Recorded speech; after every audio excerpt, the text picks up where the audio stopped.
reflections. Oh, that's better. Still can't really see very well. Right, well, let's get total reflections. Right, let's forget. No, that's.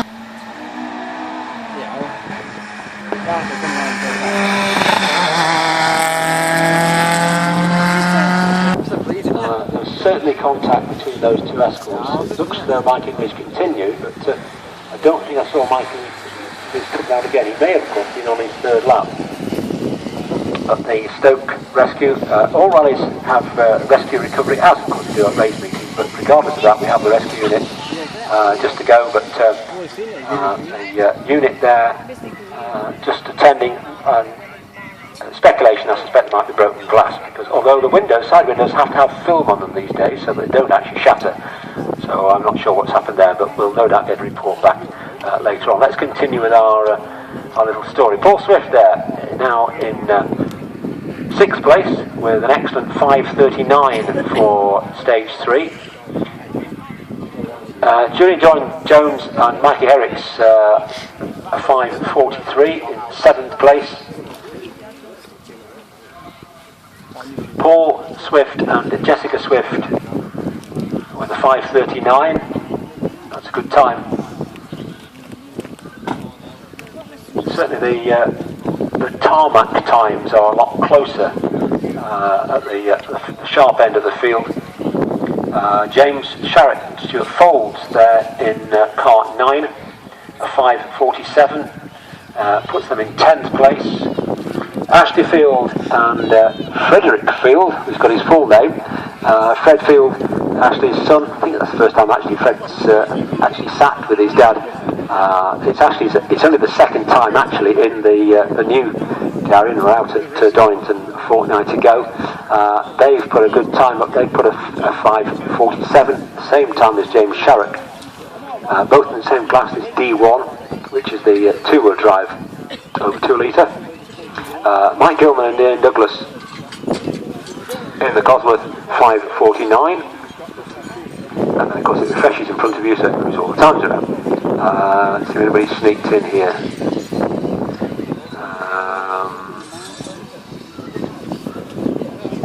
No, we'll just continue down.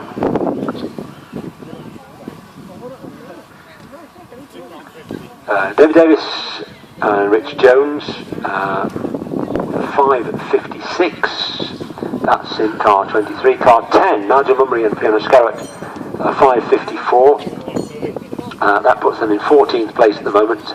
Rob Hughes in the second class C car, because Mike English is in class C car, so Mike English's time has come in. So Mike English did get through that stage with a 4:53. Now, I think it was Mike English that was on the outside of Old Hall. From my vantage point here, it did look as though he ran a little wide, possibly got it slightly out of shape, and it looks as though they may have come back and possibly just tapped the side of Dave Willett's car. There's people putting more and more strobe rails in front of the hospitality unit because we don't want to hit it.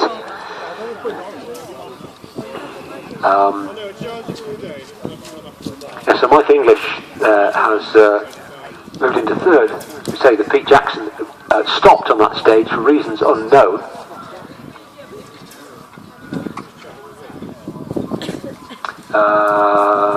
Where were we? Pete Smith and Alan Walker with a 5:58 puts them in 16th place. Steve Quigley and Tom Hutchins in car 14. That's the Clio Cup car, a 5:57.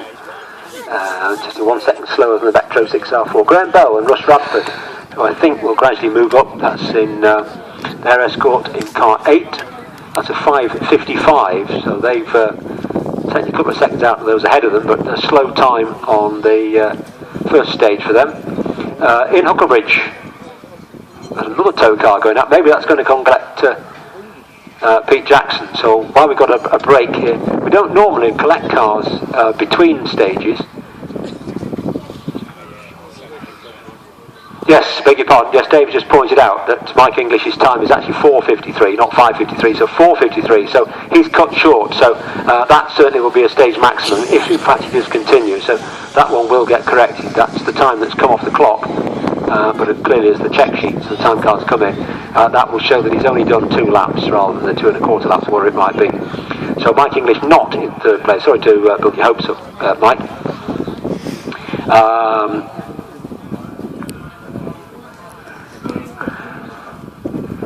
Where were we? Graham Bell we mentioned. Ian Huckabridge and Gary Johnson are 5:58. That's in 19th place at the moment. Martin Hodgson and Tony Jones in car 27 in the Class C car. So they'll be actually 2nd in Class C because we'll lose Mike English. He'll plummet down the order with that stage maximum, whatever that might turn out to be. So Martin Hodgson at 6:16. Mike Taylor in the first of the 2 Lotus Bits Sunbeams, car 31 there with a 6th 37. And in fact the stage maximum is now actually looking at 12 minutes rather than 10. So they've changed that 12 minutes, which is actually right because that's 6.1 miles. So that one's corrected. So that stage maximum, as we now know that Pete Jackson, who has stopped, didn't finish the stage. And interesting enough that Roger Moran and Joy Hoyle have also got a stage maximum, and Brandon Smith and Ellen Jones, both with stage maximums. But those stage maximums are in italics, and the system suggests that they're the notional time. So that can't be quite right, but we'll come back to that once we get going again. So a slight lull, unintentional lull, with just 29 cars timed through that stage. The one we know definitively has stopped, Pete Jackson, and certainly it looks as though Dave Willett, whose car is still there, and it's been we've got a front end lift going on that.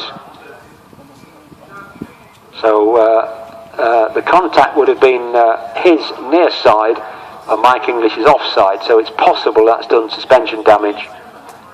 Speculation, of course, here, and all unofficial.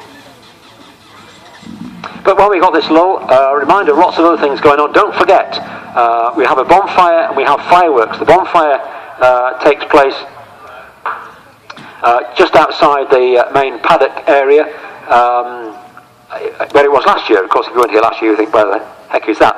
But in fact, on the maps, it does show where it is. It's actually on the bicycle track, directly opposite or diagonally opposite from Chequers. So we've got fireworks later on, and we've already had fireworks on the track. That's supposed to be scheduled for 6 o'clock when we have to finish rallying, we have to finish play day. Hopefully stage 9 will have run from then, and then the trophy presentation in the Chequers at sometime before 7 o'clock. The bar doesn't actually close until 8 o'clock, and a reminder that you have to be out of the circuit by 9 o'clock, otherwise you're locked in.